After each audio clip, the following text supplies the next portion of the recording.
வணக்கம். சரியாக 18 வருடங்களுக்கு பிறகு ராகு பகவான் அடங்காதவராக மாறப்போகிறார். மேலும் இந்த புதிய ஆண்டு பிறக்கும் போதே உங்கள் வாழ்க்கையில 100% ஒரு பெரிய மாற்றத்தை அவர் ஏற்படுத்த போகிறார். இந்த உலகத்தில எத்தனை தொழிலதிபர்கள், பணக்காரர்கள் இருக்கிறார்களோ அவர்கள் அனைவரின் ஜாதகத்திலும் ராகுவுக்கு ஒரு பெரிய பங்கு உண்டு. அல்லது இந்த ராகுவின் பங்களிப்பு இல்லாமல் கோடீஸ்வரர், மில்லியனர், பில்லியனர் ஆகும் நிலை சாத்தியம் ஆகாது என்று நான் சொல்லுவேன். ஏனெனில் கலியுகத்தின் இந்த சர்வ வல்லமை வாய்ந்த கிரகம் உங்களுக்கு நன்மையை அளிக்க தொடங்கினால் அது தரையில் இருப்பவரையும் வானம் வரை உயர்த்திவிடும். அதே சமயம் அது தீங்கை கொடுக்க தொடங்கினால் வானத்தில் நிற்பவரை தரையில் கொண்டு வந்துவிடும். கலியுகத்தில் அத்தகைய சக்தி இந்த கிரகத்திற்கு உண்டு. இங்கு ராகு பகவான் குருவின் நட்சத்திரத்தை விட்டு விலகி சதய நட்சத்திரத்தில் பிரவேசம் செய்துள்ளார். சதய நட்சத்திரம் இவருடைய சொந்த நட்சத்திரம் ஆகும். இந்த நட்சத்திரத்தில் சென்று பெரிய புயல் போன்ற வெற்றியை அவர் கொண்டு வரப்போகிறார். ராகு பகவான் தன்னுடைய இஷ்டம் போல செயல்பட சுதந்திரம் பெறுகிறார். இது 2026 தொடக்கத்திலிருந்து ஆகஸ்ட் 2026 வரையிலான காலகட்டத்தில் கிட்டத்தட்ட அடுத்த 243 நாட்கள் நீங்கள் உங்கள் வாழ்க்கையில கனவில் கூட நினைக்காத வெற்றிகளையும் இலக்குகளையும் அடைந்து விடலாம். நான் சொல்றேன், கனவில் கூட நினைக்க முடியாத ஒரு பெரிய மாற்றத்தை கொண்டு வரும் சக்தி இந்த கிரகத்தின் கையில் உள்ளது.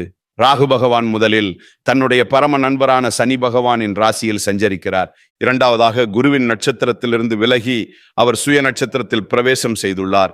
கிரகத்தின் வலிமையை பொறுத்தவரை இவருடைய நிலை முழுமையான பலம் கொண்ட நிலையில் உள்ளது. இவர் உங்களுக்குள் வெற்றி பெற வேண்டும் என்ற ஒரு தனிப்பட்ட வெறியை உண்டாக்கப் போகிறார்.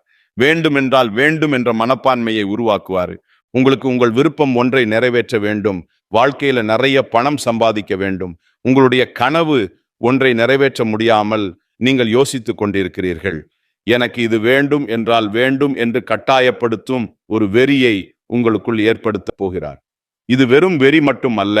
கடந்த காலத்துல குருவின் நட்சத்திரத்தில் இருக்கும் பொழுது இவர் இவ்வளவு வெற்றியை, புத்திசாலித்தனத்தை, சாம தான தண்ட பேத கொள்கைகளை உங்கள் மீது செலுத்தி இருக்க முடியாது. ஆனால் இப்பொழுது இவர் எப்படியாவது என் வாழ்க்கையிலே நான் வெற்றி பெற வேண்டும் என்ற நிலையை உங்களுக்குள் உருவாக்கப் போகிறார். எனக்கு கார் வேண்டும் என்றால் வேண்டும், வீடு வேண்டும் என்றால் வேண்டும், வாழ்க்கையில பணம் வேண்டும் என்றால் வேண்டும். இத்தகைய வெறியை அவர் உங்களுக்குள்ள உண்டாக்கப் போகிறார். இங்கு ஆஹா ஓஹோ என்று நான் சொல்ல போவதில்லை. உள்ளதை உள்ளபடி சொன்னால்தான் நன்மையும் தீமையும் புரியும். அப்போதுதான் வாழ்க்கையில் அடுத்த கட்டத்திற்கு முன்னேற முடியும். இதை நன்றாக புரிந்து கொள்ளுங்கள். ராகு பகவான் என்ன நன்மை கொடுக்க போகிறார்? முதல் நிலையில் போட்டியில் வெற்றி பெற விரும்பும் மாணவர்கள், போட்டித் தேர்வுகளுக்கு தயாராகும் மாணவர்கள், தங்கள் கர்மத்துறையின் இலக்கை அடைய போதுமான ஆர்வத்தை அவர் உங்களுக்குள் உருவாக்கப் போகிறார். நான் வெற்றி பெற்றே ஆக வேண்டும், அதற்கு என்ன நிலை வந்தாலும் நான் செய்வேன் என்ற உறுதியை அவர் கொடுப்பார். மேலும் அதில் ராகு பகவான் உங்களுக்கு வெற்றியையும் அளிப்பார். குறிப்பாக கடந்த நீண்ட காலமாக உங்கள் பொருளாதார நிலை உங்களுக்கு முழுமையாக செயல்படவில்லை என்பதை கண்டிருக்கிறீர்கள். பணம் வந்தாலும் அது எங்கே போகிறது என்பதை உங்களால் புரிந்து கொள்ள முடியவில்லை. உங்கள் பணம் யாரிடமாவது முடங்கி கிடந்தால் அது திரும்ப வரவில்லை. உங்களிடம் பணம் கொடுத்தவர் தினமும் தலைக்கு மேல் நின்று தொந்தரவு செய்கிறார். ஒட்டுமொத்தமாக உங்கள் பொருளாதார நிலை, அதாவது வங்கி கணக்கின் இருப்பு குறைந்து கொண்டே போகும் நிலை உங்களை தொடர்ந்து கஷ்டப்படுத்தி கொண்டிருந்தது. இப்பொழுது பாருங்கள், இந்த 2026 தொடக்கத்திலிருந்து உங்கள் வங்கி கணக்கு இருப்பு அதிகரிப்பதற்கான வாய்ப்பு உங்களுக்கு உருவாகும். உங்கள் பணம் எங்காவது முடங்கி கிடந்தால், நீங்கள் ஏதாவது கடன் போன்றவற்றுக்கு விண்ணப்பித்திருந்தால், தடைப்பட்ட அந்த வேலை இப்பொழுது நிச்சயமாக உங்களுக்கு சாதகமாக வரப்போகிறது. இரண்டாவது நிலையில் உங்கள் எதிரிகளை அழிக்கும் நிலையை அவர் இங்கிருந்து உருவாக்குவார். ஏனெனில் அவர் தன் பரம நண்பரின் ராசியான கும்பத்தில் அமர்ந்து சதய நட்சத்திரத்தில் இருக்கிறார். ஒரு விஷயம் உறுதியாகிறது. 2026 முதல் ஆகஸ்ட் 2026க்குள் உங்களுக்கு எத்தனை எதிரிகள் உருவானாலும் அவர்களால் உங்கள் முடியை கூட அசைக்க முடியாது. உங்களின் மறைந்திருந்த எதிரிகள், அதாவது உங்களுக்கு எதிராக சதி செய்பவர்கள், உங்களுக்கு எதிராக ஏதோ ஒரு ஆட்டத்தை ஆடிக்கொண்டிருந்தவர்கள், அவர்கள் வெளிவருவார்கள். இந்த 2026 ஆண்டு தொடக்கத்திலே உங்கள் எதிரி யார் என்று உங்களுக்கு தெரிந்துவிடும். அவர்கள் உங்களை வீழ்த்த முயற்சி செய்து கொண்டிருந்தார்கள். முதலில் அவர்கள் உங்கள் மீது ஆதிக்கம் செலுத்த முயற்சிப்பார்கள். அவர்கள் உங்கள் முன் புகழாரம் சூட்டி உங்களை கீழே தள்ள முயற்சி செய்யலாம். இருப்பினும் நீங்கள் முன்னேறுவீர்கள். ஏனெனில் உங்கள் தொழிலில் மாற்றம், இடமாற்றம், உங்கள் நிர்வாகம் சிறப்பாக இருப்பது, உங்கள் சுற்றுச்சூழல் நன்றாக இருப்பது ஆகியவற்றில் இன்னும் நல்ல மாற்றங்கள், அதிக யோகங்கள் உள்ளன. இது 2026 ஆண்டின் ஒரு மிக நல்ல ஆரம்பமாகும். ஆனால் ராகு பகவான் அமரும் இடத்திலும் பார்வையை செலுத்தும் இடத்திலும் 100% தூய்மையான பலனை ஒருபோதும் கொடுக்க மாட்டார். இந்த நிலையில இந்த இடத்தின் 2 சுப பலன்களை அவர் உங்களுக்கு அளிக்கிறார். போட்டியில் சிறப்பாக செயல்பட வைப்பார், எதிரிகளை அழிக்கும் யோகத்தை உண்டாக்குவார், வேலையில் கடினமாக உழைக்க ஒரு தனிப்பட்ட ஆற்றலை உங்களுக்கு வழங்குவார். ஆனால் அவர் சுப பலன் கொடுக்காத போது என்னவாகும்? இந்த நேரத்திலே 2026 முதல் ஆகஸ்ட் 2026 வரை நீங்கள் கடன் வாங்குவதை தவிர்க்க வேண்டும். ஆரோக்கியத்தின் மீது சிறிது கவனம் செலுத்த வேண்டிய அவசியம் உள்ளது. இல்லையெனில் ஆரோக்கியத்தை இவர் கெடுக்க மாட்டார். ஆனால் அவ்வப்போது நீங்கள் மருத்துவரிடம் செல்லும் சூழ்நிலைகளை உருவாக்குவார்.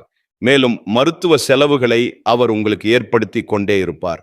3வது நிலையில நீங்கள் உங்கள் கர்மத்துறையில் வேலை செய்கிறீர்கள் என்றால், உங்கள் முதலாளியாக இருந்தாலும் சரி, உங்கள் உடன் பணிபுரியும் ஊழியர்களாக இருந்தாலும் சரி, அனாவசியமாக யாருடனும் சண்டை போட வேண்டாம். உங்கள் வேலையில் மட்டும் கவனம் செலுத்துங்கள். உங்கள் சிறந்த உழைப்பை மட்டும் கொடுங்கள். இதுல மட்டும் கவனம் வையுங்கள். வாதிடும் நிலைக்கு சென்றால் ராகு பகவான் இந்த இடத்தில் அமர்ந்து உங்களுக்கு மன அழுத்தத்தை உருவாக்கி கொடுத்து விடுவார். ராகு பகவான் தான் அமர்ந்த இடத்திலிருந்து 5ஆம் வீட்டை பார்க்கிறார், 7ஆம் வீட்டை பார்க்கிறார் மற்றும் 9ஆம் வீட்டை பார்க்கிறார். 5ஆம் பார்வையால் இவர் உங்கள் கர்மஸ்தானத்தை பார்க்கிறார். கர்மஸ்தானத்தின் மீது ராகு பகவான் சதய நட்சத்திரத்திலும் தன் பரம நண்பரின் ராசியிலும் அமர்ந்து எப்படிப்பட்ட தாக்கங்களை கொடுப்பார்? முதலில் நல்ல நிலையை புரிந்து கொள்ளுங்கள். நீங்கள் ஒரு புதிய வேலையை தேடுகிறீர்கள் என்னால் அவர் அதை உடனடியாக உங்களுக்கு ஏற்படுத்தி கொடுப்பார். உங்கள் பதவி உயர்வு நிலுவையில் இருந்தால் அதை உங்களுக்கு சாதகமாக முடித்து கொடுப்பார். வேலையை மாற்றுவது, இடமாற்றம் செய்வது பற்றி நீங்கள் யோசித்துக் கொண்டிருந்தால் அவர் அதற்கான நல்ல யோகத்தை உண்டாக்குவார். உங்கள் இடமாற்றம் நிலுவையில் இருந்தால், நான் இந்த ஊரிலிருந்து விலகி வேறு நகரத்திற்கு செல்ல விரும்புகிறேன் என்று நீங்கள் நினைத்தால் அவர் அதற்கான நல்ல யோகத்தை ஏற்படுத்தி கொடுப்பாரு. வணிக ரீதியாக பெரிய ஒப்பந்தங்களை உங்களுக்கு பெற்றுக் கொடுப்பாரு. உங்கள் கர்மத்துறையின் நிலையில ஒரு நல்ல முன்னேற்றத்தை ஏற்படுத்தி கொடுப்பாரு. ஆனால் மீண்டும் புரிந்து கொள்ளுங்கள், அமர்ந்த இடமாக இருந்தாலும் சரி, பார்வையை செலுத்தும் இடமாக இருந்தாலும் சரி, அவர் 100% சுப பலன்களை மட்டும் கொடுக்க மாட்டார். இப்பொழுது இங்கு கர்மத்துறையில் நல்ல பலனை அவர் ஏற்படுத்தி கொடுப்பார் என்று நான் சொன்னேன். ஆனால் நீங்கள் ராகு பகவானின் மற்றொரு பக்கத்தை புரிந்து கொள்ள வேண்டும். உங்கள் தற்போதைய சம்பளத்தை விட 2 மடங்கு அல்லது 1.5 மடங்கு அதிகமான சம்பளம் கிடைக்கும் ஒரு கவர்ச்சியான வாய்ப்பு வருகிறது. நீங்கள் தற்போதுள்ள வேலையில எந்த சிக்கலும் இல்லாமல் சீராக சென்று கொண்டிருந்தாலும் நீங்கள் சிந்திக்காமல் அந்த வேலையில ராஜினாமா செஞ்சுட்டு புதிய வேலைக்கு விண்ணப்பிக்க கூடாது. ஏனால் அங்கு சென்று 1.5-2 மாதங்களுக்குள்ள எங்களால உங்களை தொடர முடியாதுன்னு சொன்னால் என்ன செய்யறது? இது போன்ற தவறுகளை செய்யாதீர்கள். சிந்தித்து யோசித்து நீங்க வேலை செய்ய வேண்டும். நீங்கள் நேர்காணல் கொடுத்த இடத்துல உங்களுக்கு நியமன கடிதம் வந்துட்டது அப்படின்னால் இந்த இடத்துல என்னுடைய எதிர்காலம் தொடர்ந்து மிக சிறப்பாக இருக்குமா என்று நீங்கள் யோசிக்க வேண்டும். ஏதோ ஒரு புதிய நிறுவனம் தொடங்கப்பட்டுள்ளது, நீங்கள் அதுல சென்று சேர்ந்து விட்டீர்கள், அது நிலைக்க முடியாமல் திணறி வருகிறது என்று தெரிந்தால் இது போன்ற தவறை ராகு செய்ய வைப்பார். எனவே உங்களுக்கு நல்ல வாய்ப்புகள் வரும். ஆனால் எந்த நிறுவனத்திலே என்னால் தொடர்ந்து 2-3 வருடங்கள் நல்ல பணம் சம்பாதிக்க முடியும் என்று உங்களுக்கு திருப்தி ஏற்படுகிறதோ அங்கு நீங்கள் செல்லலாம். குறுக்கு வழிகளை பின்பற்றுவதை தவிர்க்க வேண்டும். நீங்கள் வணிகம் செய்கிறீர்கள் என்றால் உங்களுக்கு பெரிய ஒப்பந்தங்கள் கிடைக்கின்றன. ஆனால் இங்கே நீங்கள் கவனமாக பணத்தை பயன்படுத்த வேண்டும். யாரோ உங்களுக்கு ஒரு பெரிய ஒப்பந்தத்தை கொடுத்து விட்டார்கள். உங்கள் விதி என்னென்றால் 50% முன்பணம் கொடுக்க வேண்டும், 50% பொருட்களை கொடுத்த பிறகு கொடுக்கலாம் என்று இருக்கும். ஆனா எனக்கு இவ்வளவு பெரிய ஒப்பந்தம் இதுக்கு முன்பு கிடைச்சதே இல்லை என்ற மகிழ்ச்சியில நீங்க கடன் வாங்கி இதை செய்தி கொடுத்து விடுவேன் என்று நினைக்கிறீங்க. இது பணத்தை முடக்கிவிடும். இது ராகுவின் சுபாவம். பெரிய வாய்ப்புகளை உங்களுக்கு வழங்குவார். அந்த வாய்ப்புகளில் எதை நீங்கள் தேர்ந்தெடுக்க வேண்டும் என்பதில் உங்கள் விவேகத்தை பயன்படுத்த வேண்டும். இல்லையெனில் ஒரு நபருடன் விளையாடுவது ராகுவின் சுபாவம். இவருக்கு இது மிகவும் பிடிக்கும். இவர் மாய கிரகம் என்று சும்மா சொல்லப்படவில்லை. எனவே அமைதியான நிலையில் சிந்தித்து யோசித்து அதிநம்பிக்கையின் காரணமாக உங்கள் கர்மத்துறையில எந்த முடிவும் எடுக்க வேண்டாம். 7ஆம் பார்வையால் இவர் உங்கள் 12ஆம் வீட்டை பார்க்கிறார். 12ஆம் வீடு என்ன? இது தேவையற்ற செலவுகள், மருத்துவமனை செலவுகள், வெளிநாட்டு பயணம், ஏற்றுமதி இறக்குமதி நிலை, நீதிமன்ற வழக்குகள் ஆகியவற்றை குறிக்கும் இடம். இங்கு ராகு பகவானின் பார்வை உங்கள் 12ஆம் வீட்டில் செல்லும் போது முதலில் நல்ல நிலையை புரிந்து கொள்ளுங்கள். ஆகஸ்ட் 2026 வரை இந்த நேரத்தில் அவர் உங்களுக்கு வெளிநாட்டு பயணத்திற்கான வாய்ப்பை உண்டாக்குவார். வெளிநாட்டில் ஏற்றுமதி இறக்குமதி வேலை செய்ய விரும்பினால் அதற்கான நல்ல யோகத்தை அவர் ஏற்படுத்தி கொடுப்பார். வெளிநாட்டில் குடியேற நினைத்தால் அதற்கான நல்ல யோகத்தை உண்டாக்குவார். வெளிநாட்டில் சென்று கல்வி கற்க விரும்பினால் அதற்கான நல்ல யோகத்தை உண்டாக்குவார். நீங்க ஏற்கனவே வெளிநாட்டில் வசிக்கிறீர்கள் என்றால், உங்கள் நிரந்தர குடியுரிமை நிலுவையில் இருந்தால் அதை உங்களுக்கு சாதகமாக முடித்து கொடுப்பார். ஆனால் முதல் நிலையிலே ஆரோக்கியம் தொடர்பான சிறிய செலவுகளையும் அவர் உண்டாக்குவார். இது நீதிமன்ற வழக்குகள் வரும் இடமும் என்று நான் சொன்னேன். எனவே இங்கு நீங்கள் கவனமாக இருக்க வேண்டியது, யாருடைய பிரச்சனையிலும் நீங்கள் தலையிடக்கூடாது. 2 பேர் சண்டையிட்டுக் கொண்டிருக்கிறார்கள், நீங்கள் வலுக்கட்டாயமாக இடையில குதித்து விட்டீர்கள். யாருக்கோ பொய் சாட்சி சொல்வது அல்லது உண்மை சாட்சி சொல்வது போன்ற நிலை. உண்மை சாட்சி எப்படி? உங்கள் ஒரு நண்பர் என்னிடம் 1 லட்சம் ரூபாய் வாங்கி தாருங்கள், நான் 1 மாதத்துல திருப்பி தருகிறேன் என்று கேட்கிறாரு. நீங்கள் உங்கள் மற்றொரு நண்பரிடமிருந்து அவருக்கு பணத்தை பெற்றுக் கொடுக்கிறீர்கள். 1 மாதம் கழித்து அவர் உங்களுக்கு திரும்ப தந்து விடுவார் என்று நீங்கள் நினைக்கிறீர்கள். நீங்கள் அந்த 1 லட்சம் ரூபாயை திரும்ப கொடுக்க வேண்டியிருக்கும். நான் தொகையை சும்மா சொல்றேன். எவ்வளவு தொகையாக இருந்தாலும் அந்த பணத்தை நீங்க கொடுக்க வேண்டியிருக்கும். ஏன்னா அந்த நபர் பணத்தை திரும்ப கொடுக்க போறதில்லை. இதுதான் ராகுவின் விளையாட்டு. ஜோதிடத்தின் மூலம் மட்டுமே இதை நீங்க புரிந்து கொள்ள முடியும். நீங்கள் நடந்து கொண்டிருக்கும் பாதை பார்ப்பதற்கு மிகவும் அழகாக இருக்கிறது. ஆனால் இனி வரும் நாட்களில் சில பெரிய பள்ளங்கள் வரப்போகின்றன என்பதை யாரும் உங்களுக்கு சொல்ல முடியாது. அந்த பள்ளத்திலிருந்து விலகி பக்கவாட்டில் சென்றால் நீங்கள் உங்கள் இலக்கை அடைவது உறுதி.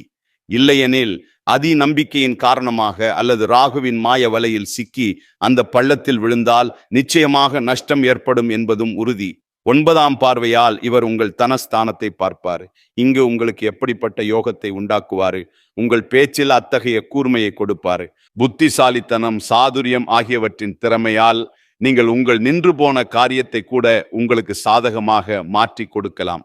நீங்கள் ஒரு பாடகர் அல்லது பேச்சு சம்பந்தமான ஏதோ ஒரு துறையில் இருந்தால் இவர் உங்களை ஒரு நல்ல வெற்றியை அடைய வைக்கிற நிலையை உருவாக்குவார். உங்கள் பேச்சில ஒரு நல்ல யோகத்தை உண்டாக்குவார்.